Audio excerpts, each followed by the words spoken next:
ಬಂಡಾಯವನ್ನ ಬದಿಗಿಟ್ಟಿದ್ದಾರೆ. ಸಾದಿಕ್ ಹಿಂದೆ ಸರಿದಿದ್ದಂತಹ ವಿಚಾರಕ್ಕೆ DCM DK Shivakumar ಅವರು ಪ್ರತಿಕ್ರಿಯೆ ನೀಡಿರುವಂತದ್ದು. ದಾವಣಗೆರೆ ಉಪಚುನಾವಣೆಯಲ್ಲಿ ಬಂಡಾಯ ಅಭ್ಯರ್ಥಿಯಾಗಿ ನಾಮಪತ್ರ ಸಲ್ಲಿಸೋದಕ್ಕೆ ಮುಂದಾಗಿದ್ದು ಸಲ್ಲಿಸಿದ್ರು. ಆಲ್ರೆಡಿ ಮನವೊಲಿಸೋಕೆ ಸಲೀಂ ಅಹಮದ್, ರಿಜ್ವಾನ್ ಅರ್ಷದ್ಗೆ ಜವಾಬ್ದಾರಿಯನ್ನ ಕೊಟ್ಟಿದ್ವಿ ಅಂತ ಡಿಕೆಶಿ ಹೇಳ್ತಿದ್ದಾರೆ.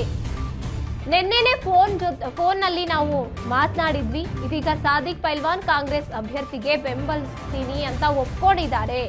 ಅವರು ಕೂಡ ಬಹಳ ವರ್ಷಗಳಿಂದ ಕಾಂಗ್ರೆಸ್ ನಲ್ಲಿ ಇದ್ದಾರೆ. ಅವರಿಗೆ ಸೂಕ್ತವಾದಂತಹ ಸ್ಥಾನಮಾನ ನೀಡೋದು, ಬೆಳೆಸೋದು ನಮ್ ಜವಾಬ್ದಾರಿ ಅಂತ ಹೇಳ್ತಾ ಇರುವಂತದ್ದು ಡಿಕೆ ಶಿವಕುಮಾರ್ ಅವರು. ಕಾಂಗ್ರೆಸ್ ಅಧಿಕೃತ ಅಭ್ಯರ್ಥಿ ಪರ ಕೆಲಸ ಮಾಡೋದಕ್ಕೆ ಅವರು ರೆಡಿ ಇದ್ದಾರೆ. ಸಾದಿಕ್ ಹಿಂದೆ ಸರಿದಂತ ವಿಚಾರಕ್ಕೆ ಡಿಸಿಎಂ ಡಿಕೆ ಶಿವಕುಮಾರ್ ಅವರು ಕೊಟ್ಟಿರುವಂತ ಫಸ್ಟ್ ರಿಯಾಕ್ಷನ್. ನಮ್ಮ ರಿಜ್ವಾನ್ಗೆ ಮತ್ತು ನಮ್ಮ ಸಲೀಂಗೆ ರೆಸ್ಪಾನ್ಸಿಬಿಲಿಟಿ ಕೊಟ್ಟಿದ್ದು ಅವರು ಮುಖ್ಯಮಂತ್ರಿ ಮತ್ತು ನಮ್ಮ ಮಾರ್ಗದರ್ಶನದಲ್ಲಿ ಆದೇಶದಲ್ಲಿ ಅವ್ರು ಹೋಗಿ ಕೆಲಸ ಮಾಡಿ ನಮ್ಮ ಉತ್ಸಾಹನ ಪೈಲ್ಮಾನ್ ಕರ್ಕೊಂಡ್ಬಂದಿದ್ದಾರೆ.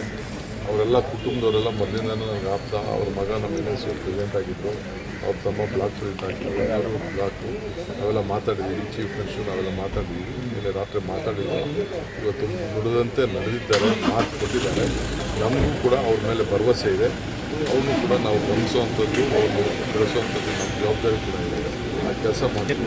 ಈಗ KPCC ಆಫೀಸಲ್ಲಿ ನಮ್ಮ ಸಚಿವಾಲಯದಲ್ಲಿದ್ದಾರೆ, CM ನಾವು 3 ಜನ ಸೇರ್ತೀವಿ. ವಿಚಾರ ಮಾತಾಡ್ತೀವಿ. ಸರ್ ಡಿಮ್ಯಾಂಡ್ ಏನಿದೆ ಸರ್ ಅವ್ರದ್ದು? ಯಾವ ಡಿಮ್ಯಾಂಡು ಇಲ್ಲ, ಏನಿಲ್ಲ. ಕಾಂಗ್ರೆಸ್ ಗೆಲ್ಲಿಸಬೇಕು ಅಂತ ಒಂದೇ ಡಿಮ್ಯಾಂಡ್.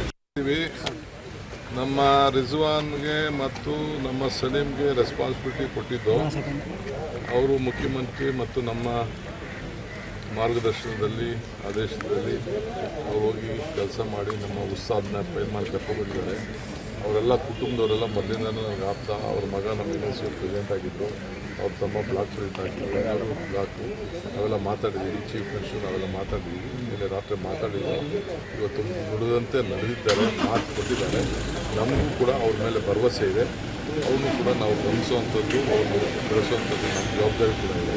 ಆ ಕೆಲಸ ಮಾಡ್ತೀವಿ. ಈಗ KPCC ಆಫೀಸಲ್ಲಿ ನಮ್ಮ ಸಚಿವಾಲಯದಲ್ಲಿದ್ದಾರೆ, CM ನಾವು 3 ಜನ ಸೇರ್ತೀವಿ. ವಿಚಾರ ಮಾತಾಡ್ತೀವಿ. ಸರ್ ಡಿಮ್ಯಾಂಡ್ ಏನಿದೆ ಸರ್ ಅವ್ರದ್ದು? ಯಾವ ಡಿಮ್ಯಾಂಡು ಇಲ್ಲ, ಏನಿಲ್ಲ. ಕಾಂಗ್ರೆಸ್ ಗೆಲ್ಲಿಸಬೇಕು ಅಂತ ಒಂದೇ ಡಿಮ್ಯಾಂಡ್. ಎಸ್ ಡಿಸಿಎಂ ಡಿಕೆಶಿ ಅವರು ಕೂಡ ನಾವು ಏನು ಜವಾಬ್ದಾರಿಯನ್ನ ಕೆಲವರು ನಾಯಕರಿಗೆ ಕೊಟ್ಟಿದ್ವಿ, ಅದು ಸಕ್ಸಸ್ ಆಗಿದೆ. ನಾವು ಕೂಡ ಫೋನ್ ಮೂಲಕ ಸಾದಿಕ್ ಅವ್ರ ಜೊತೆ ಮಾತನಾಡಿದ್ವಿ. ಹಾಗಾಗಿ ಅವರು ಈಗ ಅಧಿಕೃತವಾಗಿ ಸಮರ್ಥ ಶಾಮನೂರು ಏನು ಅಖಾಡಕ್ಕೆ ಇಳಿದಿದ್ದಾರೆ, ಅವರಿಗೆ ಸಪೋರ್ಟ್ ಮಾಡ್ತೀನಿ ಅಂತ ಒಪ್ಕೊಂಡಿದ್ದಾರೆ ಅಂತ ಡಿಸಿಎಂ ಡಿಕೆಶಿ ಅವರು ಹೇಳ್ತಾ ಇರುವಂತದ್ದು. ಈಗ ಸಾದಿಕ್ ಪೈಲ್ವಾನ್ ಕಾಂಗ್ರೆಸ್ ಅಭ್ಯರ್ಥಿಗೆ ಬೆಂಬಲವನ್ನ ನೀಡ್ತಾರೆ.